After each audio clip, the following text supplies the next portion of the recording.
So ഇതാണ് നമ്മൾ കുറച്ചുകൂടെ ബഡ്ജറ്റിലായിട്ടുള്ള ഫോൺ, റിയൽമി P3 എന്ന് പറയുന്ന ഫോണാണ് അൺബോക്സ് ചെയ്യാൻ പോകുന്നത്. അതെ, 15,000 അത്യാവശ്യം നല്ലൊരു ഓപ്ഷൻ എന്ന് പറയുന്നത് കേട്ടു. എന്തായാലും നമുക്ക് പറഞ്ഞ സത്യമാണെന്ന് നോക്കാം. First unboxing course make it real. കൈയോടെ തന്നെ ബുക്കും പേപ്പറും, നല്ല അടിപൊളി TP കവർ, അതായത് ഒരു കൈൻഡ് ഓഫ് ഫ്രോസ്റ്റഡ് ഡിസൈനാണ്, അടിപൊളി TP കേസാണ്. സിം ഇജക്ടർ ടൂൾ, നമ്മുടെ ഫോണാണിത്. 45 വാട്ട്സിൻ്റെ ചാർജറാണ്, 45 watts. Type A to Type C കേബിളാണ്. സോ ലാസ്റ്റ് ഫോണിലേക്ക് വരാം.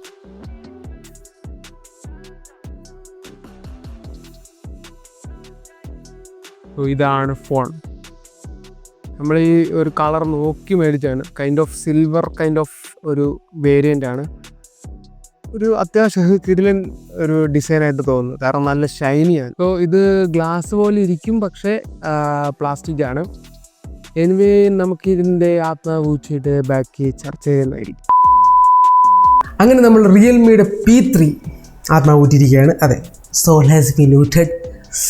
റിയൽമി P3 അത്യാവശ്യം ബഡ്ജറ്റ് ഫ്രണ്ട്ലി കാറ്റഗറി വരുന്നൊരു ഫോണാണ്. സോ നമുക്കിതിൻ്റെ ചർച്ചകളിലേക്ക് കടക്കാം. ആദ്യം തന്നെ ചാനൽ സബ്സ്ക്രൈബ് ചെയ്യുക, പിന്നെ ബെല്ലൈക്കൺ അമർത്താൻ മറക്കരുത്. പിന്നെ ഇപ്പോൾ തന്നെ വീഡിയോ ലൈക്ക് ചെയ്യുക, കാരണം നിങ്ങൾ ലൈക്ക് ചെയ്താൽ മാത്രമേ ഇനിയും ഇങ്ങനത്തെ ഇൻട്രസ്റ്റിംഗ് ആയിട്ടുള്ള വീഡിയോസ് കൊണ്ടുവരാൻ പറ്റുള്ളൂ. സോ ഫസ്റ്റ് തന്നെ നമുക്ക് ഈ ഒരു ഫോണിൻ്റെ ബിൽഡ് ആൻഡ് ഡിസൈനിൽ കിടക്കാം. സോ ബിൽഡ് ആൻഡ് ഡിസൈൻ, ഞാൻ ആദ്യമേ ഈ ഒരു ഫോൺ അൺബോക്സ് ചെയ്തപ്പോൾ എനിക്ക് തോന്നിയ ഞാൻ ഒരു കാര്യം പറഞ്ഞായിരുന്നു. അത് ഒരു സിൽവർ കൈൻഡ് ഓഫ് ഒരു എന്താ ഒരു ലൈറ്റൊക്കെ അടിച്ച് ഒരു മിന്നിത്തിളങ്ങുന്ന കൈൻഡ് ഓഫ് ഡിസൈനാണ്. എന്നാൽ പോലും എന്താ ഒരു പ്രത്യേകതരം, അതായത് ചില ഇൻഫിനിക്സ് ഫോണിൻ്റെ ഗെയിമിംഗ് ഫോണൊക്കെ പോലത്തെ ഒരു ഡിസൈൻ പാറ്റേൺ ഞാൻ ഇവിടെ ശ്രദ്ധിച്ചായിരുന്നു. കൈൻഡ് ഓഫ് ഒരു പെർഫോമൻസ് എന്നുള്ളൊരു തീമിൽ അത് തന്നെ എനിക്ക് തോന്നുന്നത് കുഴപ്പമില്ല, ഒരു വെറൈറ്റി ഡിസൈനാണ്. ഡിസൈൻ പെർസ്പെക്റ്റീവ് നിങ്ങളുടെ ഓരോരുത്തരുടെയുമാണ്, അതായത് ചിലർക്ക് ഇഷ്ടപ്പെടാം, ചിലർക്ക് ഇഷ്ടപ്പെടത്തില്ല. So not the point.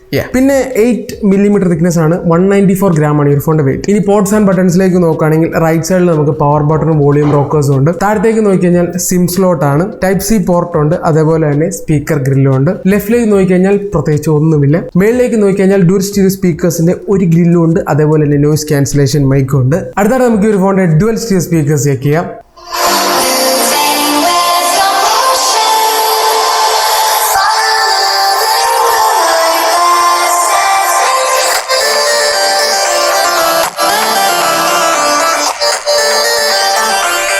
So dual stereo speakers അത്യാവശ്യം ഗുഡാണ്. ക്വാളിറ്റി ഞാൻ എക്സ്ട്രീം എന്നൊന്നും പറയത്തില്ല, അത്യാവശ്യം ലൗഡാണ്. Quality is good, fine. അടുത്തത് നമുക്ക് ഈ ഒരു ഫോണിൻ്റെ ഫേസ് അൺലോക്കും ഫിംഗർ പ്രിൻറ്റും ചെക്ക് ചെയ്യാം. So first face unlock. Face unlock is fine. ഇനി ഫിംഗർ പ്രിൻറ്റ് നോക്കാം.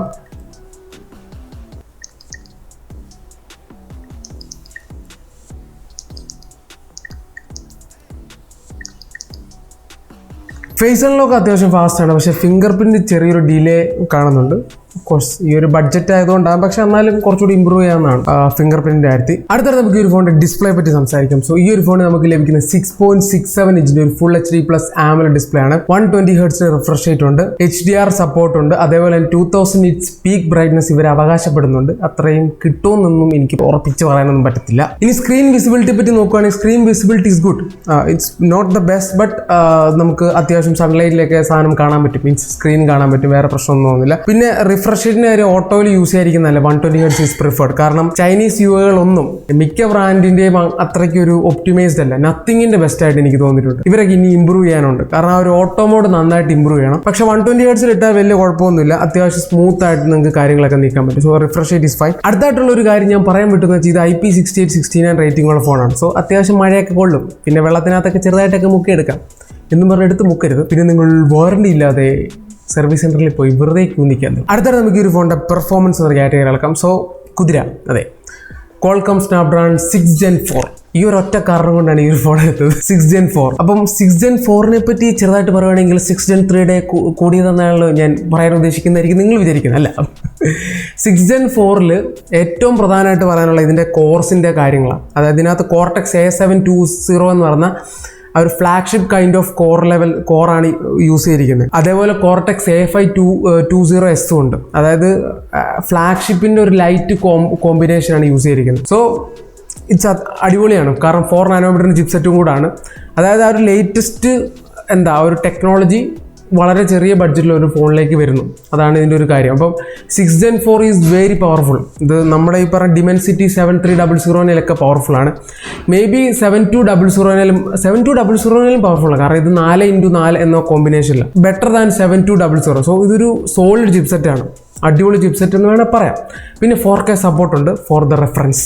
അപ്പോൾ പെർഫോമൻസിൻ്റെ കാര്യത്തിൽ ആദ്യം പറയാനുള്ളത് ഓഫ് കോഴ്സ് ബെഞ്ച് മാർക്കാണ്. ഫസ്റ്റ് AnTuTu ബെഞ്ച് മാർക്ക് നോക്കിക്കഴിഞ്ഞാൽ 7,84,461 ആണ് സ്കോർ വന്നിരിക്കുന്നത്. ഗീക്ക് ബെഞ്ച് സ്കോർ നോക്കിക്കഴിഞ്ഞാൽ 1090 ആണ് സിംഗിൾ കോർ സ്കോർ, 3005 ആണ് മൾട്ടി കോർ സ്കോർ. ഇനി CPU ത്രോട്ടിലിംഗ് ടെസ്റ്റ് നോക്കിക്കഴിഞ്ഞാൽ 15 മിനിറ്റ്സിലെ ത്രോട്ടിലിംഗ് ടെസ്റ്റ് എനിക്ക് 85% സ്റ്റെബിലിറ്റി ആണ് കിട്ടിയത്. പിന്നെ 30 മിനിറ്റ്സിലെ ടെസ്റ്റ് എനിക്ക് 82% സ്റ്റെബിലിറ്റി ആണ് കിട്ടിയത്. സോ 7S Gen 3 നമ്മൾ ടെസ്റ്റ് ചെയ്തായിരുന്നു, അത് ഫാർ ബെറ്റർ സ്റ്റേബിൾ ആണ്. പക്ഷേ ഇതൊരു പുതിയ ചിപ്സെറ്റ് ആയിട്ട് പോലും 85% കിട്ടുന്ന നല്ല കാര്യമാണ്. ഇവൻ 8S Gen 3 പോലും ഇത്രയും പെർഫോമൻസ് ഉണ്ടായിട്ട് ത്രോട്ടിൽ ചെയ്യുന്നു. പക്ഷേ ഇത് അത്രയും കമ്പയറബിൾ അല്ല, എന്നാൽ പോലും സ്റ്റേബിൾ ആണ്, അത്യാവശ്യം സ്റ്റേബിൾ ആണ്. 85% ഇസ് ഗുഡ്, ത്രോട്ടിലിംഗ് ഗുഡാണ്. ഇനി അതൊക്കെ പോട്ടെ, ഡേ ടു ഡേ പെർഫോമൻസ് എങ്ങനെയുണ്ട്? ഡേ ടു ഡേ പെർഫോമൻസിൽ നിങ്ങൾക്ക് ഒരു വിഷയം തോന്നത്തില്ല. വളരെ സ്മൂത്തായിട്ട് കാര്യങ്ങൾ നീക്കാൻ പറ്റും, വളരെ സ്മൂത്തായിട്ട് തന്നെ എല്ലാം ചെയ്യാൻ പറ്റും. വേറെ ലാഗോ അങ്ങനെ സ്റ്റട്ടറോ ഒന്നും ഞാൻ ഫേസ് ചെയ്തിട്ടില്ല. പിന്നെ റിയൽമി UIയുടെ ചെറിയ ചെറിയ കളിതമാശകളൊക്കെ ഫേസ് ചെയ്തു, അത് ഞാൻ സോഫ്റ്റ്വെയറിൻ്റെ ഡിപ്പാർട്ട്മെൻറ്റിൽ പറഞ്ഞുതരാം. അല്ലാതെ പെർഫോമൻസിന് എനിക്ക് അങ്ങനെ ഇഷ്യൂസ് ഒന്നും തോന്നില്ല. ഇനിയിപ്പോൾ ഗെയിമിങ്ങിലേക്ക് വരുവാണെങ്കിൽ ഇപ്പം പണ്ടെന്നൊക്കെ പറഞ്ഞാൽ 90 FPS എന്ന് പറഞ്ഞാൽ നമ്മൾ സത്യം പറഞ്ഞാൽ കൈകൂപ്പി നിന്ന് നോക്കണം, എന്നാലേ കിട്ടുള്ളായിരുന്നുള്ളൂ. അത് 30,000 രൂപയുടെ മുകളിലൊക്കെ ആണ് 90 FPS ഒക്കെ പറയുന്ന പോലും കേട്ടിട്ടുള്ളത്. 60 FPS അങ്ങനെയായിരുന്നു കുറച്ച് നാൾ മുമ്പ്, ഒരു 25 അല്ലെ 30 എബോയിലായിരുന്നു 60, 90 പിന്നെ ഒരു 30-40 എബോ റേഞ്ചിലായിരുന്നു. ഇപ്പോൾ ഇതിപ്പോൾ 15,000 അതെ. ഈ ഒരു ഫോൺ നമുക്ക് BGMI 90 FPS കളിക്കാൻ പറ്റും.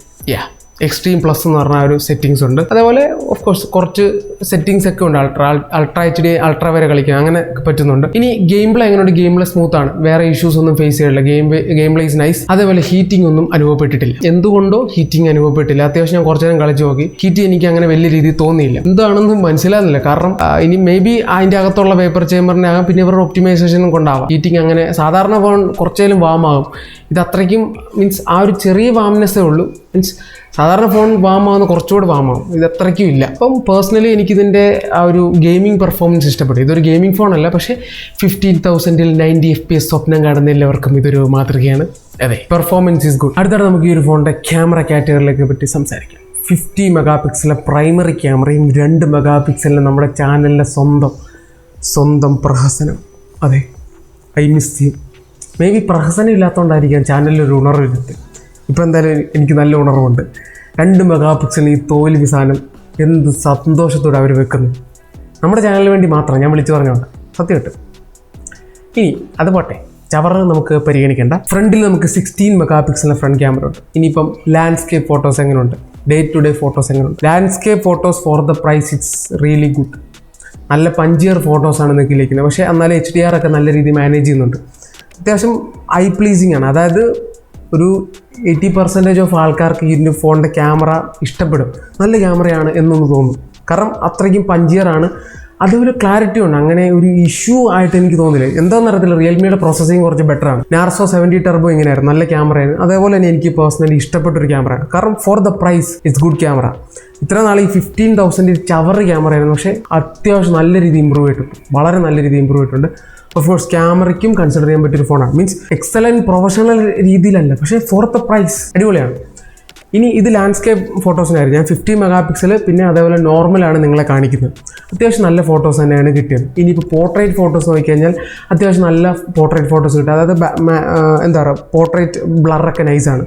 ക്ലോസ് ആയിട്ട് ഒരു ഒബ്ജക്റ്റിന് ഫോട്ടോ എടുക്കുമ്പോൾ നൈസായിട്ടുള്ള ബ്ലറൊക്കെ കിട്ടും, കുഴപ്പമൊന്നുമില്ല. ഇനി ഹ്യൂമൻ സബ്ജക്റ്റിലേക്ക് നോക്കുകയാണെങ്കിൽ ഇവിടെയും എനിക്ക് ഇമ്പ്രസീവ് ആയിട്ടാണ് തോന്നിയത്. കാരണം നത്തിങ്ങിൻ്റെ സ്കിൻ ടോൺ ഞാൻ പറഞ്ഞായിരുന്നു എനിക്ക് ഇഷ്ടപ്പെട്ടു. IQൻ്റെ സ്കിൻ ടോൺ എനിക്ക് അത്ര ഇഷ്ടപ്പെട്ടില്ല. 30,000 ഫോണിൻ്റെ സ്കിൻ ടോൺ കുറച്ചുകൂടി വെളുപ്പിക്കുന്നുണ്ട്. അതിനൊരു കുറച്ചൊക്കെ ബെറ്ററാണ്. I mean kind of far better എന്ന് വേണമെങ്കിൽ പറയാം. റിയൽമിയുടെ സ്കിൻ ടോൺ പ്രൊഡ്യൂസ് ചെയ്യുന്ന അത്യാവശ്യം നല്ലതാണ്.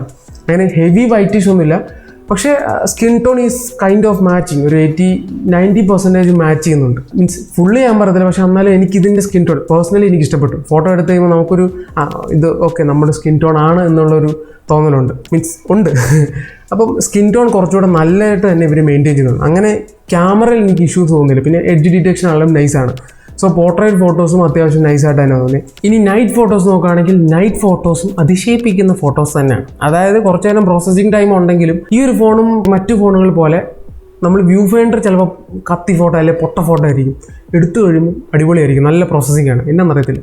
അതേപോലെ നൈറ്റ് ഫോട്ടോസ് എടുത്തു കഴിയുന്നു പൊട്ടയായിരിക്കും, എടുത്തു കഴിഞ്ഞാൽ പ്രോസസ്സിങ് കഴിയുമ്പം എങ്ങനെയാണ് നോയ്സ് ബാലൻസ് എന്ന് എനിക്കറിയത്തില്ല. അത്യാവശ്യം യൂസബിൾ ഫോട്ടോസ് കിട്ടും, അല്ലെങ്കിൽ ഒരു കൈൻഡ് ഓഫ് ഡീസൻറ്റ് ഫോട്ടോസ് കിട്ടും. ഞാൻ എക്സ്ട്രീം ലെവലിലൊന്നും പറഞ്ഞില്ല, കാരണം ഇതൊരു ഫ്ലാഗ്ഷിപ്പ് ഫോണല്ല. പക്ഷേ ഫോർ ദ പ്രൈസ് നൈറ്റ് ഫോട്ടോസും യൂസബിൾ ആണ്. ഇനി സെൽഫിയിലേക്ക് വരണമെങ്കിൽ നമുക്ക് of course selfie camera is good, it's decent good level camera എന്ന് പറയുന്നത് എനിക്ക് റെയറാണ് കുറച്ചുകൂടി ഇഷ്ടപ്പെട്ടത്. ഓഫ് കോഴ്സ് എന്നാലും ഇതിൻ്റെ പ്രോസസ്സിങ് നൈസ് ആട്ടോ. അത്യാവശ്യം ഇപ്പോൾ HDR ഒക്കെയാണ് കുറേ ഒക്കെ മാനേജ് ചെയ്യുന്നത്. പക്ഷേ ചില സമയത്ത് ഒന്ന് ബ്ലോൺ ആയിട്ട് പോകും. അതായത് പുറകിൽ ആകാശം ഉണ്ടെങ്കിൽ ചിലപ്പോൾ ഫേസ് ചെറുതായിട്ടൊരു വൈറ്റിഷ് ആകുന്നു. അല്ലാതെ വേറെ മേജർ ഇഷ്യൂസിൽ ഒരു കൈൻഡ് ഓഫ് ഡീസൻറ്റ് എന്നേ പറയുന്നുള്ളൂ സെൽഫി ക്യാമറ. അടുത്ത നമുക്ക് ഒരു ഫോണിൻ്റെ വീഡിയോ കാറ്റഗറിയിലേക്ക് വരികയാണെങ്കിൽ 4K 30 FPS ഷൂട്ട് ചെയ്യാൻ പറ്റും. അതെ, 6 Gen 4 അത് സപ്പോർട്ട് ചെയ്യുന്നുണ്ട്. സോ ഇതാണ് റിയൽമി P3 നിന്നുള്ള 4K 30 FPS video.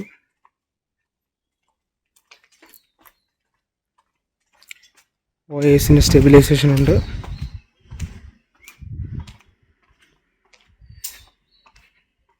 And 4K rare video footage അത്യാവശ്യം നൈസാണ്. സ്റ്റെബിലിറ്റി ഈസ് ഫൈൻ, അത്യാവശ്യം നല്ല സ്റ്റേബിളും ആണ്.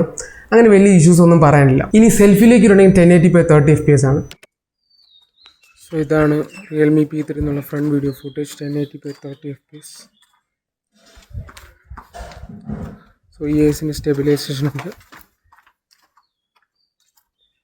Selfie is kind of okayish, അത്രേ പറയാനുള്ളൂ. ഓക്കേഷ് അത്ര അതിൽ കൂടുതലൊന്നും പറയാനില്ല, കൈൻഡ് ഓഫ് ഡീസൻറ്റ് കിട്ടും, അത്രേ ഉള്ളൂ. അതാണ് ക്യാമറ. അപ്പം ക്യാമറ ഓവറോൾ പറയുകയാണെങ്കിൽ ഒരു 8 out of 10 തരാൻ പറ്റും. ഈ ഒരു പ്രൈസിൽ ഒരു 8 out of 10 പറയാൻ പറ്റും, കാരണം അത്യാവശ്യം വലിയ കുഴപ്പമില്ലാത്തൊരു സ്റ്റേബിൾ ക്യാമറയാണ് ഫോർ ദ പ്രൈസ്. എപ്പോഴും പറയുന്നത് ഞാൻ പ്രൈസ് എന്ന് പറഞ്ഞല്ലോ, ഒരു 16, 15, 14 ഈ ഒരു റേഞ്ചിൽ കൈൻഡ് ഓഫ് ഗുഡ് ക്യാമറയാണ്. കോമ്പറ്റീഷൻ ഇവരുടെ തന്നെ പ്രെഡസസർ ആയിട്ടുള്ള നാർസോ 70 ടർബോ ആണ്. അതൊക്കെ വെച്ച് നോക്കുക അതേ ഒരു ലെവൽ തന്നെയാണ്. പിന്നെ എനിക്ക് തോന്നുന്നില്ല അങ്ങനെ കൂടുതൽ കോമ്പറ്റീഷനും ഇല്ല, അത് വേറെ കാര്യം. പിന്നെ ബാക്കി ആസ്പെക്ട് വെച്ച് നമുക്ക് വേറെ പറയാനുണ്ട്, പക്ഷെ എന്നാലും ക്യാമറ നൈസാണ്. അടുത്തായിട്ട് നമുക്ക് ഈ ഒരു ഫോണിൻ്റെ സോഫ്റ്റ്വെയറിനെ പറ്റി ചർച്ച ചെയ്യാം. അതെ, ഇവിടെ കാര്യമായിട്ട് തന്നെ പറയാനുണ്ട്. നമുക്ക് വലിച്ചു കീറേണ്ട സമയം അതിക്രമിച്ചിരിക്കുകയാണ്. അതെ, ഫസ്റ്റ് നമുക്ക് വലിച്ചു കീറാൻ പോകേണ്ടത്, അതിന് മുമ്പ് നല്ല കാര്യം പറയും, Android 15 ആണ്. അതെ, റിയൽമി UI 6 ആയി കേട്ടോ. റിയൽമി UI 1ൻ്റെ കാലഘട്ടം ഞാൻ ഓർക്കുന്നത്, എൻ്റെ XT ഇരുന്നപ്പോഴാണ് 1 ഒക്കെ വരുന്നത്, 6 ആയി. എന്താ മാറ്റം? നല്ല മാറ്റമാണ്. എനിവേ Android 15 ആകത്തൊന്നും കുഴപ്പമൊന്നുമില്ല. ഒന്നാമത്തെ കാര്യം, കുറച്ച് ബഗ്സ് ഞാൻ ഫേസ് ചെയ്തു. ചില സമയത്ത് ഞാൻ ഒരു ഫോട്ടോ എടുക്കും, ഞാൻ ഗാലറി നോക്കുമ്പോൾ കാണത്തില്ല, എവിടെ പോയെന്ന് എനിക്ക് തന്നെ അറിയത്തില്ല, പെട്ടെന്ന് ഇങ്ങനെ ആവിയായി പോകുന്നതാണ്. ചില സമയത്ത് കുറച്ച് ഞാൻ തന്നെ തിരിച്ചു വരും. I really didn't understand the point. What is the point?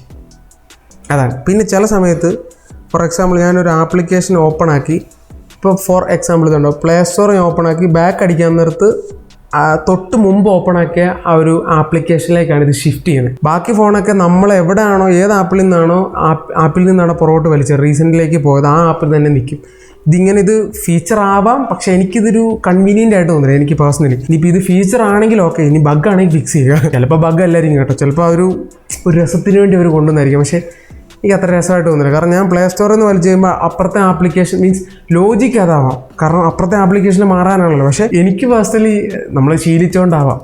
മറ്റ് ഫോണുകൾക്ക് ഇങ്ങനെ ഞാനിങ്ങനെ ആലോചിച്ച്, അതുകൊണ്ട് ഞാൻ പറഞ്ഞെന്നുള്ളൂ, ഇതൊരു ഇഷ്യൂ ആയിട്ട് ഞാൻ പറയുന്നില്ല. അത് പിന്നെ ചെറിയ സ്റ്റട്ടർ അത്രയൊക്കെ ഉള്ളൂ ഫേസ് ചെയ്തിട്ടുള്ളൂ. വേറെ എനിക്ക് അങ്ങനെ സോഫ്റ്റ്വെയർ വലിയ പറയാനില്ല. ഇനിയിപ്പോൾ പറയാനുള്ള വേറൊരു കാര്യമുണ്ട്, അത് ഇച്ചിരി പറയാനുണ്ട്. ബ്ലോട്ട്വെയർ അല്ലെങ്കിൽ ചവർ 3, 3, 6, 3, 9, 12, 15, 18, 19 ബ്ലോട്ട്വെയർസാണ് 15,000 ഫോണിൽ തന്നിരിക്കുന്നത്. അതിനൊരു ബിഗ് ക്ലാപ്പ്. 19 ബ്ലോട്ട്വെയർസ്. ഹോട്ട് ആപ്സും ഹോട്ട് ഗെയിംസും ഉണ്ട്.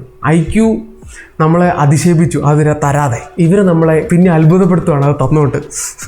പിന്നെ ഓഫ് കോഴ്സ് ബബിൾ ഷൂട്ടറും ബബിൾ പോപ്പും സ്പേസ് ക്രൂഷ്യസ്, aqua puzzle, tile match, fruit shooting, fruit നിഞ്ചയ്ക്ക് വരെയായിരിക്കും. പിന്നെ ലിങ്ക്ഡിൻ, സ്പോട്ടിഫൈ, നെറ്റ്ഫ്ലിക്സ് തുടങ്ങിയ വ്യവസായ സാധനങ്ങളുണ്ട്. ഫോൺ പേ ഉണ്ട് കേട്ടോ, സ്നാപ്ചാറ്റ് ഉണ്ട്. അതൊക്കെ ഓക്കെ. പക്ഷേ ഈ കുറേ ഊള സാധനമൊക്കെ തന്നിട്ടുണ്ട്. എനിവേ ചവർ ഉണ്ട്. പക്ഷെ എന്നാലും ആനിമേഷൻസ് ഒക്കെ കൊള്ളാം കേട്ടോ, എനിക്ക് ഇഷ്ടപ്പെട്ടു. ആനിമേഷൻസ് ഒക്കെ നൈസാണ്. അതേപോലെ ഓപ്പൺ ആകുമ്പോൾ ഉള്ള ആനിമേഷൻസ് എന്ന് വെച്ചാൽ ഫൺ ടച്ചിനേലും ബെറ്റർ ആയിട്ടാണ് റിയൽമി യുവിനെ എല്ലാവരും പറഞ്ഞത്. പേഴ്സണലി ഞാൻ ഫൺ ടച്ച് യൂസ് ചെയ്തിട്ട് എനിക്ക് എൻ്റെ അന്തരത്തിൽ എനിക്ക് അങ്ങനെ ഇഷ്യൂ ഒന്നും തോന്നിയിട്ടില്ല. പക്ഷെ കുറേ പേർക്ക് വെറുപ്പാണ് ഫണ്ട്. പക്ഷേ റിയൽമി ശരിയായിരിക്കാം, കുറച്ചുകൂടെയൊക്കെ ഒരു ആനിമേഷൻസ് കുറച്ചുകൂടെ രസമുണ്ട്. ആ ഒരു രസം ഇവിടെ തന്നെ ഉണ്ട്. പിന്നെ ചില ആപ്ലിക്കേഷൻസിനൊക്കെ, അതായത് ഇപ്പം ഫോർ എക്സാമ്പിൾ നമ്മൾ ഈ ഹോം സ്ക്രീൻ ഇല്ലാത്ത ആപ്ലിക്കേഷൻ ക്ലോസ് ചെയ്ത് കഴിഞ്ഞാൽ ആനിമേഷൻ രസമൊന്നുമില്ല. വേറെ കുറേ കസ്റ്റമൈസേഷൻ, ഇഷ്ടം പോലെ കസ്റ്റമൈസേഷൻ ഉണ്ട്, വേറെ പ്രശ്നങ്ങളൊന്നും തോന്നില്ല. പിന്നെ ഇഷ്ടം പോലെ ആഡിൻ്റെ കാര്യങ്ങൾ ഫോൺ സെറ്റപ്പ് ചെയ്യുമ്പോൾ വരും, എല്ലാം ഓഫ് ചെയ്തോ അല്ലെങ്കിൽ എല്ലാം നിറച്ചാടായിരിക്കും.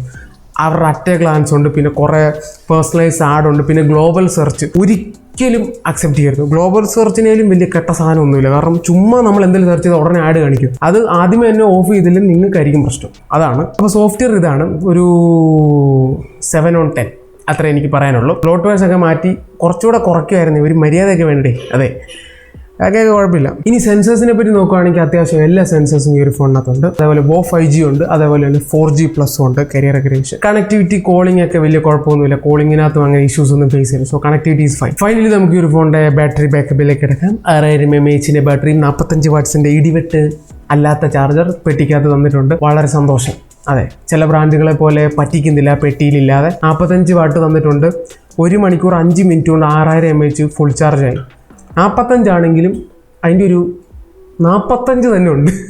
1 മണിക്കൂർ 5 മിനിറ്റ്, 1 മണിക്കൂർ 10 മിനിറ്റ് കൊണ്ട് ഏറെക്കുറെ 12 to 100 എത്തി. ബാറ്ററി ബാക്കപ്പ് പറയേണ്ട കാര്യമില്ലെന്ന് വിശ്വസിക്കുന്നു. 1 ഡേ ഒക്കെ സ്മൂത്താണ്, 1.5 ഡേ ഒക്കെ സുഖമായിട്ട് പോകും. ബാറ്ററി താല്പര്യപ്പെടുന്നവർക്കും ഇത് നോക്കാം. പിന്നെ ഐക്യൂവിൻ്റെ ഒരെണ്ണം വരുന്നുണ്ട്, അത് നമുക്ക് നോക്കാം. ഫൈനലി നമുക്ക് ഈ ഒരു ഫോണിൻ്റെ കൺക്ലൂഷനിലേക്ക് വരാം. First prize പറഞ്ഞുണ്ട്.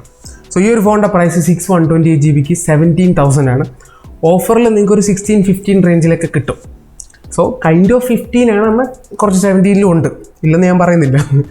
സോ 16-15 കിട്ടുവാണെങ്കിൽ ബെസ്റ്റ് ഡീലാണ്, അടിപൊളി ഡീലാണ്. ഒരു ഓൾറൗണ്ടർ കൈൻഡ് ഓഫ് പാക്കേജാണ്. For the price allrounder kind of package എന്നാണ്. ക്യാമറ ഗുഡാണ്. കുറേ പേർക്ക് ഗുഡാന്ന് ഞാൻ പറയത്തില്ല, പക്ഷേ എനിക്ക് ഗുഡായിട്ട് തോന്നി. അത്ര എനിക്ക് പറയാം, കാരണം ഒപ്പീനിയൻ നമുക്ക് ഫോഴ്സ് ചെയ്യാൻ പറ്റത്തില്ല. എനിക്ക് തോന്നി ഗുഡായിട്ട് തോന്നുന്നു. ഡിസൈൻ നിങ്ങളുടെ ഇഷ്ടം. Display is good. ആംബുലൻസ് ഡിസ്പ്ലേ നൈസാണ്, നല്ല കളേഴ്സും സംഭവങ്ങളെല്ലാം, വേറെ പ്രശ്നമൊന്നുമില്ല. Battery backup is good, performance is good. ഇനി വേറെ എന്തെങ്കിലുമൊക്കെ വേണോ? ഇതൊക്കെ തന്നെ ഉണ്ട്. പിന്നെ IP69 വേറെ ആര് തരും? തരാം ഇല്ലാതെ അങ്ങനെ സാധനങ്ങൾ. അൾട്രാവൈഡ് തന്നില്ല, അതൊരു ചോദ്യചിഹ്നമാണ്. പക്ഷെ അല്ലാത്ത ഓൾറൗണ്ടർ കൈൻഡ് ഓഫ് ഫോണാണിത്. ഫോർ ദ ബഡ്ജറ്റ് ആൾക്കാർക്ക് ഇത് പ്രിഫേർഡ് സജസ്റ്റബിൾ ഫോണായിരിക്കും. വേറെ അങ്ങനെ പ്രത്യേകിച്ച് കുത്തി പറയാനൊന്നുമില്ല. ഞാൻ കുത്തി പറഞ്ഞ ഒരു സാധനം സോഫ്റ്റ്വെയറാണ്, അത് ശരിയാക്കണം. സോഫ്റ്റ്വെയർ ശരിയാക്കണം. വേറെ അങ്ങനെ പ്രത്യേകിച്ചൊന്നും പറയാനില്ല. സോ പുതിയൊരു വീഡിയോ ആയിട്ട് എല്ലാവർക്കും